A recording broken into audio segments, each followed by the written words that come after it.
നാസയിലെ ഈ ഒരു സംഭവം ഉണ്ടല്ലോ, ഇതിന്റെ ഉള്ളിലൂടെ സ്പേസിന്റെ മണം നമുക്ക് കിട്ടും. Oh! Hello guys, this is part 16 of our 30 days US trip. നമ്മുടെ പാർട്ട് 13 വീഡിയോയിൽ ഞാൻ പറഞ്ഞല്ലോ, ഞങ്ങൾ ഒട്ടും പ്രതീക്ഷിക്കാതെയാണ് നാസയുടെ ഈ ഒരു വിസിറ്റിംഗ് സെന്ററിന് മുമ്പിലെത്തുന്നത്. അപ്പൊ അങ്ങനെ ഒരു സംഭവം ഉണ്ടെങ്കിൽ അവിടെ കയറാതെ പോകുന്നത് വലിയൊരു നഷ്ടാവില്ലേ? അങ്ങനെ ഞാനും ചേട്ടനും ആദ്യം പോയി കാര്യങ്ങളൊക്കെ ഒന്ന് അന്വേഷിച്ച് വരാമെന്ന് വിചാരിച്ചു.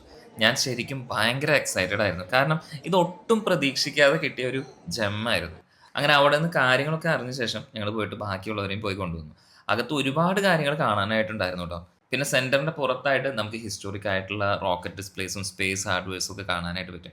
അതുപോലെ James Webb space telescope, Hubble space telescope ഇതിന്റെയൊക്കെ എക്സിബിഷൻസ് ഇവിടെ നടക്കുന്നുണ്ട്. പിന്നെ ഇവിടെ കോടിക്കണക്കിന് വർഷങ്ങൾ മുമ്പത്തെ ഉൽക്കകളുടെയും ബഹിരാകാശ പാറകളുടെയും ഒക്കെ കഷ്ണങ്ങൾ ഡിസ്പ്ലേക്ക് വെച്ചിട്ടുണ്ട്. നമുക്കത് തൊട്ട് നോക്കാനൊക്കെ പറ്റും ട്ടോ.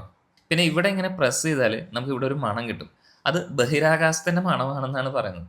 അതായത് ബഹിരാകാശത്തിന്റെ മണം എന്ന് പറയുമ്പോൾ അവിടെയുള്ള പാറകളുടെയും വേറെ കമ്പോണൻസിന്റെയും ഒക്കെ ആ ഒരു മിശ്രിതമായിട്ടുള്ള ഒരു സ്മെല്ലാണ്.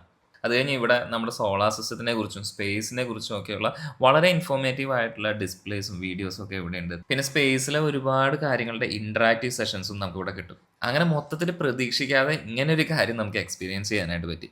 അപ്പോഴേ നമ്മുടെ വാഷിംഗ്ടൺ ഡിസിയിലേക്കുള്ള യാത്രയുടെ വിശേഷങ്ങളൊക്കെ അറിയാനായിട്ട് ഈ പേജ് എന്തായാലും ഒന്ന് ഫോളോ ചെയ്ത് വെച്ചേക്കൂട്ടോ.